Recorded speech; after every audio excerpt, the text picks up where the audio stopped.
வணக்கம். இன்னைக்கு நாம பார்க்க போற விஷயம் உண்மையிலே ஒரு அட்டகாசமான தொழில்நுட்பம். அதாவது ஒரே நேரத்துல ரெண்டு பெரிய பிரச்சனைக்கு தீர்வு சொல்ற ஒரு கண்டுபிடிப்பு. சும்மா சொல்லுவாங்களே ஒரே கல்லு ரெண்டு மாங்கான்னு, அது இதுதாங்க. சோலார் பவர் அப்படின்னாலே நம்ம மனசுக்கு வர்றது சுல்லுன்னு அடிக்கிற வெயில் தானே. ஆனா ஒருவேளை அந்த சூரியன் இல்லனா வானம் இருட்டி டம்மு டம்முன்னு மழை பெய்ய ஆரம்பிச்சா என்ன பண்றது? சோலார் பேனல்களோட கதை அவ்வளோதான். இத்தனை நாளா இதுதான் சோலார் சக்தியோட ஒரு பெரிய சவாலாவே இருந்துச்சு. இப்போ நான் உன்ன சொல்றேன், நம்புவீங்களான்னு பாருங்க. ஒரே ஒரு மழை துள்ளியிலிருந்து, ஆமாங்க, ஒரே ஒரு சொட்டுல இருந்து 110 வோல்ட் கரண்ட் எடுக்க முடியும். இது ஏதோ சயின்ஸ் ஃபிக்ஷன் படக்கதை இல்ல. இதுதான் நம்ம பார்க்க போற அந்த புது டெக்னாலஜியோட பவர். அடேங்கப்பா! ஆமாங்க, இனிமேல் வானம் கருத்துருச்சு, மழை வரப்போகுதே, கரண்ட் போயிடுமேன்னு நாம கவலைப்பட வேண்டிய அவசியமே இருக்காது.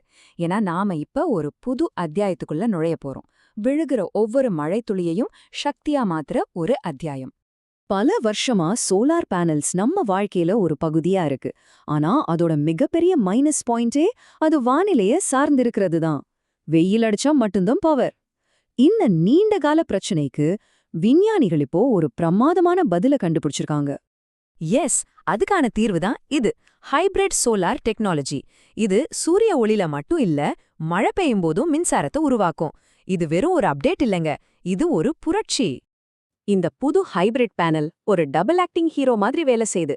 முதல்ல நமக்கு தெரிஞ்ச மாதிரி சூரிய ஒளிய மின்சாரமா மாத்துது. ரெண்டாவதா இதுவரைக்கும் வீணா போய்கிட்டு இருந்த மழை துளிகளோட அந்த வேகத்தையும், அதாவது அதோட இயக்க ஆற்றலையும் தனக்குள்ள இழுத்து அதையும் மின்சாரமா மாத்திடுது. சரி, வாங்க இது எப்படி வேலை செய்யுதுன்னு கொஞ்சம் உள்ள போய் பாப்போம். இந்த டெக்னாலஜியோட சீக்ரெட் தான் என்ன? இந்த மொத்த டெக்னாலஜியோட சூப்பர் ஸ்டாரே இந்த பெரோஸ்கைட் தாங்க. நம்ம வழக்கமா யூஸ் பண்ற சிலிகான் பேனல்களை விட இது பல மடங்கு வேகமா மின்சாரத்தை உற்பத்தி பண்ணும். 100 நானோமீட்டர் தடிமன்ல இருக்கிற இதுல இருக்கிற ஒரு மெல்லிய லேயர் தான் இந்த மேஜிக்கே பண்ணுது. ஆனா இங்கதான் ஒரு பெரிய ட்விஸ்டே இருக்கு. இந்த பெரோவ்ஸ்கைட்ங்கிற பொருள் தண்ணி பட்டா, அதாவது ஈரப்பதம் பட்டாலே வீணா போயிடும்.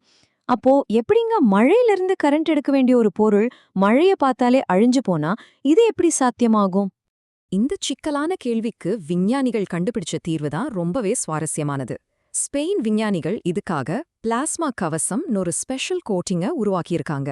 இந்த கவசம் தண்ணிய உள்ள விடாம தடுக்கிறது மட்டும் இல்லாம, இன்னும் அதிகமா சூரிய ஒளிய உள்ள இழுத்து இன்னும் அதிகமா மின்சாரத்தை உருவாக்கவும் உதவுது. என்ன ஒரு புத்திசாலித்தனம் பாருங்க. ஓகே, இந்த சயின்ஸ் எல்லாம் நல்லா இருக்கு. ஆனா இதனால நமக்கு என்ன பிரயோஜனம்? நிஜ வாழ்க்கையில இதோட பயன்பாடுகள் என்னவா இருக்கும்?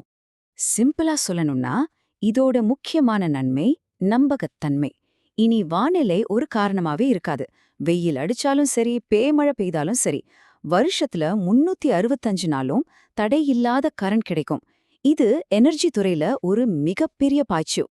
இந்த சார்ட்ட பாருங்களேன், உங்களுக்கே அந்த வித்தியாசம் பளிச்சுன்னு புரியும். பழைய சோலார் பேனல்ஸ்னா அதோட செயல்பாடு வானிலைய பொறுத்து ஏறி இறங்கும். ஆனா இந்த புது ஹைபிரிட் டெக்னாலஜி வருஷம் முழுக்க 100% நம்பகமான மின்சாரத்தை கொடுக்கும். இதோட பயன்பாடுகளை கொஞ்சம் கற்பனை செஞ்சு பாருங்க. ஸ்மார்ட் சிட்டில இருக்கிற தெருவிளக்குகள், ஆள் நடமாட்டமே இல்லாத இடத்துல இருக்கிற வானிலை மையங்கள், நடுக்கடல்ல இருக்கிற ஆராய்ச்சி நிலையங்கள், ஏன் பெரிய பெரிய உயரமான பாலங்கள் கூட இனி தனக்கு தேவையான கரண்ட்டை தானே உற்பத்தி செஞ்சுக்கும். முக்கியமா சுற்றுச்சூழலுக்கு கேடு விளைவிக்கிற பேட்டரிகளோட தேவையும் ரொம்பவே குறைஞ்சிடும். நாம இங்க பாத்துக்கிட்டு இருக்கிறது வெறும் ஒரு புது சாதனை இல்ல. இது எரிசக்தி உற்பத்தியில ஒரு புத்தம் புது யுகத்தோட தொடக்கம். இந்த மேற்கோள் வரப்போற மாற்றத்தை அழகா விளக்குது. அதாவது வானிலைய நம்பி மின்சாரம் தயாரிச்ச காலமெல்லாம் போய் இனி எந்த வானிலையா இருந்தாலும் சரி, தற்சார்போட மின்சாரம் தயாரிக்கிற ஒரு புது யுகம்.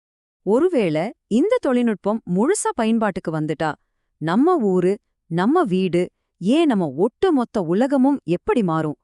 வானிலைய நம்பி இல்லாத ஒரு தற்சார்பு எரிசக்தி நம்ம எதிர்காலத்தை எப்படியெல்லாம் வடிவமைக்க போகுதுன்னு கொஞ்சம் யோசிச்சு பாருங்க.